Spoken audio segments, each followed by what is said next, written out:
5%. I'm your host, Jaya Davis. Tonight, we'll be talking about racial profiling. Joining us, we have Naeem Holman, former president of the Black Caucus and creator of 28 Names. Alyssa Gregory, member of Penn State Network News. Carl Legendre, host of What's Happening on Com Radio. And Brittany Jeffrey, member of Ed 2010 magazine. How are you guys doing today? Great. Good. Excited to be here. Oh, Definitely. Pretty excited about this. No, it's really going to be a good episode. This episode, I think, is very needed, and we're going to get into some nitty-gritty stuff. So, you guys ready? Yes, let's go. All right. So, our first question is, do you think it is ever okay to assume something about someone because of their race or ethnicity? If so, under what circumstances? What do you guys think? It's absolutely never okay. I agree wholeheartedly. Yeah, you never know what someone can bring to the table. Doesn't matter what they're wearing or what they look like. Everybody deserves a clean slate when you first meet them. It's not okay, but people do it anyway, you know? Very true. Yeah, Exactly. Like, you can't just judge a book by its cover. You never know what somebody holds. You don't know where they've come from. So definitely just have to get to know somebody before you pass judgment on them. Absolutely. Like, one thing that I really, and it's sad because it's something that's done off of, like, second nature. You know, you don't really know anything about someone, so you kind of go off what you were told and, like, based on what their demographic is. So people do that often, and it's the easy way out, and unfortunately, nothing about life is easy. So I don't think that it should really ever be done, but it is done in our society, unfortunately. Yeah, you're never supposed to assume anything. You're supposed to get the facts and understand the person and get to know the person before you can make a judgment. I don't understand how people could just judge somebody they don't know. I kind of wanted to throw a hypothetical out there. So, like, say that we've all used assumptions in our lifetime. You know, we say don't assume, it's not good to assume. You know, that's the clean-cut answer. But realistically, we've all used assumptions in our lives. Like, I'm from the Bronx, New York. You know, I grew up in some not-too-nice neighborhoods. So if I'm walking down the street in my neighborhood and I see a bunch of people standing on the corner in hoods, or something like that, or they just so happen to be wearing different, different colors or particular colors, obviously there are going to be some assumptions that are going to be made. You know, is it good to make those assumptions? No, but would I like to find out otherwise? Absolutely not. So it's just like, at one point in time, are those, I guess, not necessarily are those assumptions warranted, but like, how do you draw the line between, you know, being safe and sorry and just being unnecessary? Because there are times where being unnecessary can lead to people dying. So, like, where do you think we should draw the line at? Right, that's a real tough one because it's nature for us. We see things going on around us, and we just want to, I don't want to say assume, but like you said, we want to look out first. I want to make sure that we're safe. So if we see something that looks, I guess you would say, suspicious or something we're not used to, or something we're going to categorize it with, we're going to step back and make that generalization, you know, towards this group that we're looking at or what we're seeing. So I can definitely agree with you on that. Where I think assuming is bad is when you know a little bit about somebody. Like, let's say we're all in Penn State, we're all here in college, we're all here to get our education, and you assume that because somebody's color or how somebody looks, they're here to, like, rob you. That's when assumptions come and they become wrong. Right. That's true. I agree with that. You put yourself in the position where you want people to think about you. So if you're hanging out on the block, I'm only going to assume that's all you do. But if you're at school, I mean, if you're at school and you wear baggy pants, you're at school, so that's different. That is completely wrong to judge about. Okay, they see this person wearing baggy jeans, Timbs, and maybe a hoodie and a Yankee cap in these depictions of people of color. Then they see somebody, could be either myself or Carl, walking through campus fitting that same exact description. You know, is that onus on us to change up how we dress because we're in a different environment, or is it on them to really try to discern between the two? I don't think that you should be judged off of what you wear. Yeah, That's not true. I would say the same thing, whether I'm wearing baggy clothes in a grocery store, school, or at a party, or just on the street. I feel like I shouldn't be judged just of what I wear. Like, there's no dress code to life, you know? Yeah.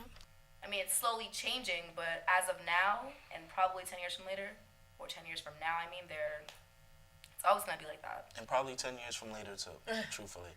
Like, And then, Yeah. like, Sadly but true, yeah.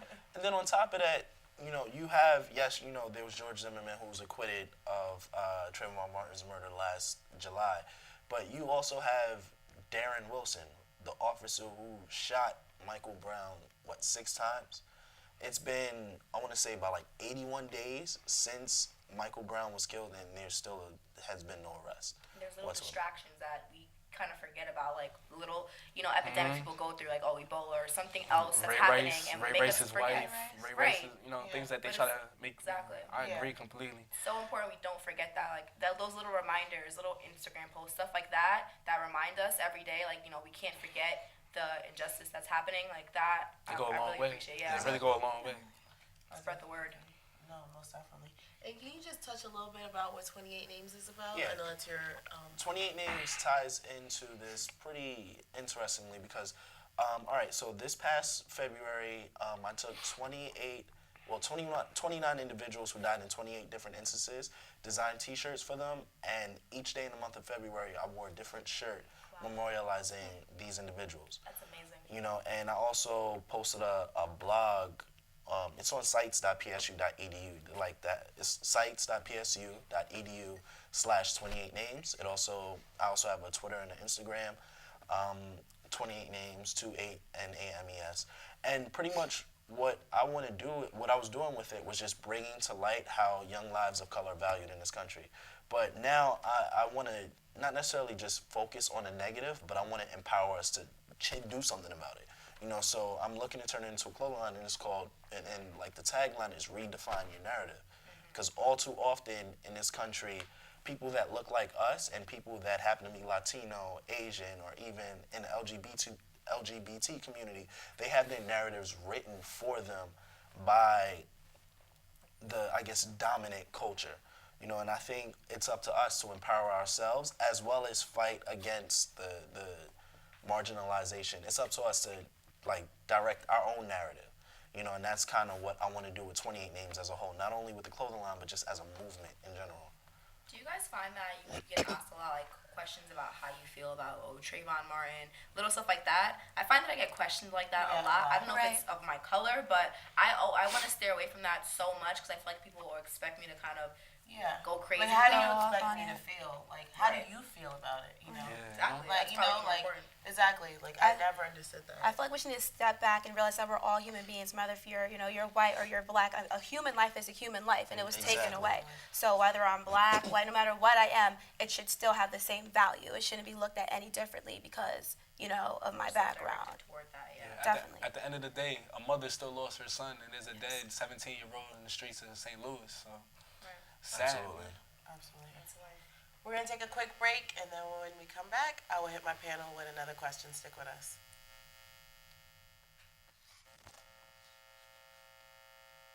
Welcome back to the 5%. My next question is, many minorities feel that they are often targeted by police officers. Do you think there is a way to improve the relationship between police officers and minorities? If so, how? If so, if not, why? I definitely think there's a way to improve that. I don't. I think It there all is, depends on too. where you're from. Yeah. Wherever you're from and where you at. Like I live in 2 places in my life. I live in a suburban area and I lived in a urban area. When I'm in the suburban area, for real, the police don't really bother me like that. They wave, they're nice, they smile at you. But when you're in the urban area, it's like an antagonistic relationship between yourself as a black man or as anyone. Because my mom doesn't like the police. I know Asians that don't like the police. Owners that don't like the police. It's just something about an urban area where the police always think you're up to something and you always feel like they're on your case. So it just depends on where you're at. I don't know. I kind of disagree because I feel like if you're attracting the police in a certain way, I feel like I've seen many experiences where people are doing things and then when the cops come up to them, they're like, "Come on, let me show you." Like you need to really change what you're doing or kind of be more aware of how you're presenting yourself, not to just the cops but to the public. If you don't kind of want to be bothered, I've had many experiences where I've seen stuff like that. Well, I don't know. For me, this topic definitely hits home. My brother's 6'3", but I can refer to him as a gentle giant because, yes, he is big. Yes, he's an African-American male, but he's the nicest person you'll ever meet. Like, he's never run into the law. So it's like when it comes to police officers, not, racial profiling, I think it's going to be hard to get over it, but it starts with one person at a time. Like, you have to want to change in your heart. It's not going to be able to be, a big group of everyone agreeing. Because let's face it, people don't always agree in this world. But if it starts with one person who genuinely wants to, it'll be like a trickle effect. So, like a domino effect. I'm totally not. I don't think that there's going to be a way for police officers to improve their relationships with citizens of color unless there's a complete and total overhaul of how we have law enforcement in this country. Exactly. Because I do, because a lot of these major entities, especially the NYPD and LAPD, who have a proven history of racism against people of color. Like, as a matter of fact, when black people came from the South and started moving to the West in like the 40s and the 50s, the LAPD chief was a known racist, and even though he was also considered one of the greatest police chiefs in law enforcement history, there's a lot that he did that specifically put down communities of color in the greater Los Angeles area, and those effects are still felt today. And there are other areas that these law enforcement agencies learn from each other. So they pick up these tactics from other areas. Like, for instance, I remember I was reading an infographic on stop and frisk in like 2011. There were more young black men frisked in New York City than there are black men in New York City. So that means they were repeat stop and frisk them. But you kind of have to think about, like, let's go back to crime and stuff. Who causes more crime? Like, stop and frisk is not right, but they're trying to prevent, and I'm not like pro, doing stuff like that, but you kind of have to prevent incidents like that happening. Like, I kind of get what they're trying to do. People that kind of go and cause problems, they're trying to change that and like minimize the amount of crime. But here's the thing, like with stop and frisk, there isn't any proven link between the stop and frisk and actual crimes being caught during the stop and frisk. In fact, due to the research that they did, they said that there were white people more likely to have something on them that's against the law. And that's why I think that a relationship between police, especially in urban areas, relationships between police and citizens will never be improved, because the way the police approach citizens is that they're ready for war. They come at you like you already, like you have a gun on you and you're ready to shoot them, and it's not true. I hate the worst when you get that black cop that shows out for the white cop. Right. That is the worst. Yup, he was the only black one and the rest were white. And so you're so right. Yeah. And then next thing you know, like the white cops were just like, all right, well, we're just checking your car, making sure everything's working. And then this dude's gonna be like, oh, are you sure you don't have any drugs? Have you been smoking any marijuana? I'm like, nah, man. We're gonna take a quick break, and then when we come back, I will hit my panel with another question. Stick with us. Welcome back to the 5%. My last question for my panel is, after the shooting of African-American teen Michael Brown, Black Twitter responded to the death by using the hashtag #IfTheyGunMeDown. Do you believe social media is an effective way of protesting injustices in our community? What are some other ways millennials can stand up for what they believe is right? Well, yeah, I personally believe that social media was a great way to get the word out about what's happening. I feel like as African Americans, just as any race, should just be educated on what's going on around them. Today's world, we're not really reading the newspaper. We don't have time to watch TV, but what we always have in our hand is our cell phone. So if that's how we're getting our information, like through Twitter, so be it. So just staying educated is definitely a good aspect to add. Absolutely. I kind of didn't like what they were doing though. Yeah, I didn't like the way they I didn't went like that about it. campaign. Yeah. I liked every other campaign, like the Michael Brown and the 28 names, because I heard of the 28 names before, like, and 28 deaths and stuff like that. But I didn't like that if they gun me down, because there was a bunch of Every people picture, like, putting how they are ignorant and then how they are regular. Like, I I thought that was understand dumb, because the you're just furthering the stereotype. Yeah. They was putting themselves with drugs and alcohol, and then next minute they was putting themselves in a graduation cap. suit. Like, that's dumb. I didn't like that, but. I think a lot of people who were posting things like that kind of missed the point of if they gunned me down. It wasn't an opportunity to post your most ratchet picture versus your most prestigious one. It was really about the different sides of the media that really that focuses on these different things and what pictures that they use. Because in one instance, Fox News will use a picture of Michael Brown that looks a lot more intimidating than the picture that, say, MSNBC or that The Root, that and there's always that dichotomy of how we're perceived, and Fox News may be very telling in how we're perceived by mainstream America, white America, versus how we may actually be. Like, one of the few ones that I really liked in the "If They Gun Me Down" hashtag was there was this guy who was at a party having fun. There was liquor bottles in the picture, but in the next frame he was in his military uniform reading a book to kids. You know, and it's just like, okay, you could try to judge me based off of a party photo, and everybody in our age group typically does go out and have fun, or you can try to judge me based off of some of the things that I do otherwise, or you can take both of those pictures and paint a composite picture of me because I'm not one-sided. We all have two sides to us. It's just Exactly. what side they choose to use. Exactly. And the question is, to me, with that is how they're gonna take, if it's an African American who was killed, they're gonna make him seem like he was a thug, but then when it's like, a white female, and usually like they go missing after a party. Like I know the Natalie Holloway, for instance, I'm sure she had bring it party back. pictures, Bring but it back. they didn't pull out her party pictures. They pulled out all her nice pictures when she's chilling with her dog and hanging out with her she family. had a lot of And party she probably had party pictures. You were in Aruba. What were you doing? Exactly. And Right. you know what I'm saying? They miss that point. They don't say, oh, she was in Aruba partying. They just say she was on vacation.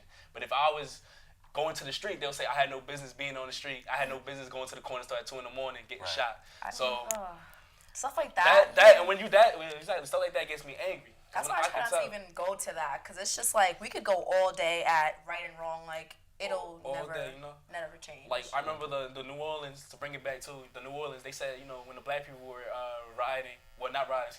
looting. They said that black people were looting, and they didn't call them citizens, they called them refugees on the news. I remember that. And then when it comes to the white people, they were looking for food. They were just citizens. They were misplaced. They didn't have a house. They were homeless. So unfortunate for them. And so the media is the most powerful tool in America. So media is what shapes us. Right. So things like that really get me mad when the media portrays people, especially I victims. don't watch the news. Right. Well, how do you feel about like how a lot of people are saying the reason that George Zimmerman got off or didn't get as much as he should have is because of the media, because of when social media gets involved with cases, it affects the outcome. How do you feel about that? I think that's a load of bull, simply because like Trayvon Martin's case is very eerily similar to Emmett Till's. Yeah. So Emmett Till was killed in 1955, August 28th, right? And originally, the media was like bashing, and it was in Money, Mississippi. So like the newspapers out there were bashing it, like the local and like state newspapers were bashing the death. But as more and more people came down on Money, Mississippi for allowing this to happen, it flipped, and the news media outlets started to defend the city, and in turn began to defend the killers of Emmett Till, and that ultimately led to him getting off. And I think a lot of the same things happened with Trayvon Martin and George Zimmerman's trial. They were too busy trying to dig for dirt on Trayvon Martin. And it's crazy because why is it that after death he's still on trial? You have different instances of, like for instance, a young man who went on a shooting rampage in Canada not too long ago. They paint him and the Colorado movie theater shooter in better lights than they painted Michael Brown. Right. Yeah. They have a psychological issue. They have to go see a therapist. So that's why they did this. It's just how the media puts them out there for sure. It's So right. it's an It's right and excuse. wrong, and sometimes we just have a clouded vision of what's right and what's wrong, or who it comes into play, or who we have to deal with, or if race comes, But they cloud our vision. Yeah. It's the media that clouds our vision because It's up to us to change that, though. Yeah, we kind have of to- stare It and starts say with positive. you. Starts If we with say you. positive, we could change that. Yeah, but we if gotta we're stop feeding into if we feed into it and do what we do and kind of get angry and rampage on the media and put pictures like us in a graduation cap and us partying, we're feeding into the negativity. Like, we need to stay positive and kind of steer away from that. I thought that was so dumb. I don't know what people was thinking when they was posting those. It's a trend. It was a hashtag, and they started going They off. just follow each other, and it's Yep. not good. You don't want to do that. I don't know. I wouldn't undercut the relevance and importance of social media in instances like these. Like, I don't know if you've ever heard of the Arab Spring, but this was a time period where all of those like North African and Middle Eastern countries revolted. A lot of those revolts were done through social media. So it's a Your very history. huh? Know your history. Yeah, Yeah, It's still like 2 and years it's, ago. no, like for real, like Not like that part history. It's like 2 You years went ago. back to Emmett Till. I'm like, Oh yeah, That's how it should be. Have to stay educated. Wow, yeah, that's so never, true. never, ever undercut the relevance of social media, whether it's for activism, because that's one of the primary tools being used in Ferguson right now, and in Orlando, they're like marching everywhere, and out west, like these tools are very, very critical in like how you use them in formulating a protest or even a revolution of any sort. It's not saying that that's going to happen, but who knows, you know? And yes, people misuse it, but you're always going to have that. You know, like you were saying, you don't really want to dwell on that negativity. You want to focus on the positive element and see what good is coming out of the movement. You're always going to have bad, but if the good outweighs the bad, then it's fine. Yeah, if we keep moving forward and doing more positive things, more fundraisers, you know, community service, stuff like that, that'll steer away from the negativity. We can never forget, you know, the bad that's happened, but if we like keep going forward and focusing on the good, I say this all the time, let's stay positive, and that'll have a better outcome than if we keep rampaging on Trayvon Martin and Michael Brown. We need to stay positive and kind of steer away from that bad light, because we are African Americans. Yeah, and it's like you said, we have to do it. Like I remember the African American teenager that was from New York who got accepted into like every Ivy League school. Oh yeah. Nobody knew. I tell you, that day I found out, I told everybody I saw. So everybody at my job, I told everybody in the hub. I literally was telling everybody because I'm like, I bet you nobody knows. You spread And the I'm so word. You mad spread the because word. I can't remember his name right now. Yeah, I can't remember his name either, but when I I'm tell so you, sick I right now. logged onto my little AOL account. Yep, I still got AOL. I had logged on, and it said so-and-so from New York that got sent, and he had all his acceptance. I was like, All the like You know, the there was flag. multiple yeah, all his Yeah, flags. There were multiple ones. There was about like 2 or 3 in that time period that got accepted to like multiple Ivy League schools. People like Everybody that looks into raise that. awareness. He took a picture and sent it out, and now the picture is everywhere. Exactly. And that's what we need to That's do. what we like, need to focus on. That needs to be our Exactly. goals. Right. Absolutely. Right. There should be more of the positives instead of the negatives out in the media, for sure. I think Spread a little the bit word. of both. Yeah. A little bit of both. But you here's know? the A problem. balance. They're not gonna report that. The media's never gonna report that. True. It's You up know to what I'm us saying? then. We gotta do We that. have to be the change. We got to do it. Start with Instagram and stuff. Exactly. So I'm going to take a quick break, and then when we come back, we're going to hit my panel with some closing statements, actually. Stick with us. Thanks for having me. I enjoyed myself. Make sure you guys check out The Law Clerk. All right, sounds good. We'd also like to thank PSN TV and all of you at home for watching. Have a great night. Stay black.